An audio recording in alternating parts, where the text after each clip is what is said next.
Hey guys, Cloudburn Gaming here. Just a quick reminder, because last week I had recording troubles, I'm gonna be uploading 3 videos this week. Today on Monday, then again on Wednesday, and the last video on Friday. So, I wanna start a new short series of maybe 3 or 4 episodes called, as you can see in the title, My Gaming History. Where I talk about which games I played and which ones are my favorite and how my taste has changed. I first found out about gaming from my cousin who had an NES with Super Mario Bros. 2 on it, and we always played it when I was visiting. Although he did annoy me to no end with a pause glitch in 2-player mode which would drop me mid-jump into holes.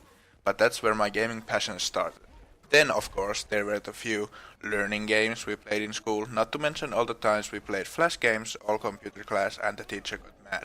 I got my first own game and console when I was around 9 years old when me and my brother got Game Boy Colors for our birthdays. I got a Babe game and a Gex game, and my brother got a Winnie the Pooh game and a Rayman game, and we played those bad boys so much back in the day. Even though playing flash games from Miniclip and the occasional time we would play at a friend's house, gaming was still a small part of my free time.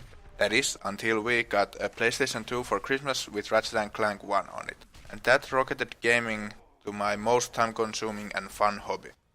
This of course made my parents wary, because I was spending so much time gaming, talking about games to my friends and sneaking off to friends' houses to play when I couldn't play at home anymore. So the solution they made for it was limited gaming time every day after school, and after homework was done we could play on the computer or PS2 for an hour, and on the weekend 2 hours per day.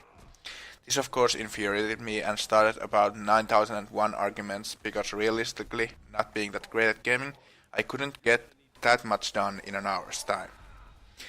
Now, because my mom and dad had different work schedules, they felt that they didn't have time to watch us game themselves, so they decided on a timer system, where when we started gaming, they would place an egg timer with an hour countdown on the table when we started gaming. When it rang, we had to stop playing. Now, me being the devilishly cunning 12-year-old, I figured out I could push it back a few minutes, so I was actually playing for an hour and 5 minutes to an hour and 15 minutes.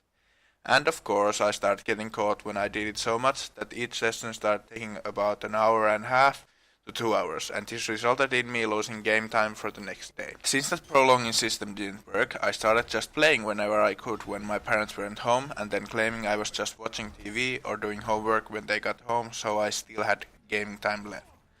Although I made all the efforts to play as much as I could, my hunger for the amazing worlds could never be satisfied, so I started spending more time at friends' houses, playing, and then coming home, and you guessed it, playing some more.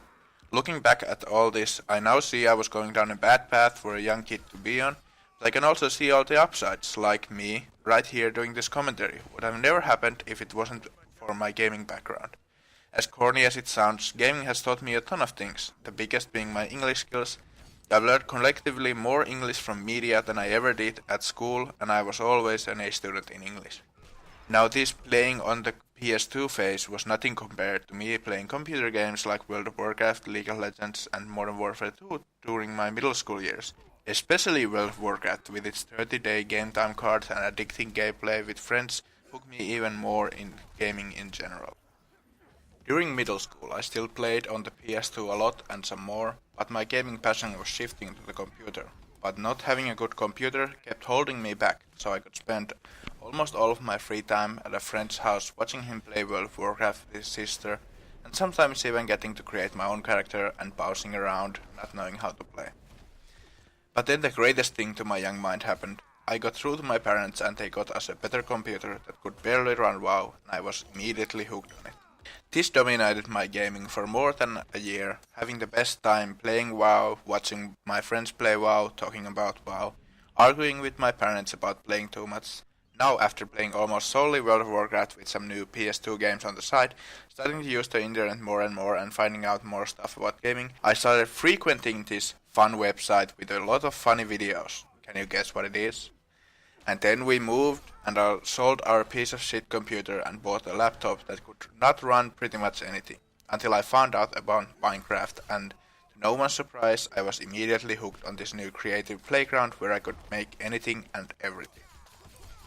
I played Minecraft for almost a year until I got an actually decent computer, and then I started frequenting YouTube even more, where I found Call of Duty clips that made me want to try out FPS games. And then that train started rolling, and I was again hooked on a new game, playing more and more and persuading friends to try it and play with me. Now on a side note, Minecraft and Call of Duty are games I even return to these days to play more and feel that nostalgic bliss, but it's never as sweet as it was when it started. During vocational school I played more World of Warcraft, Call of Duty and Minecraft, and the game I just found out about, League of Legends. I played the game a lot, but I shortly found out that actually playing the game was making me more angry than happy thanks to the extremely critical community full of angry preteens criticizing everything you do.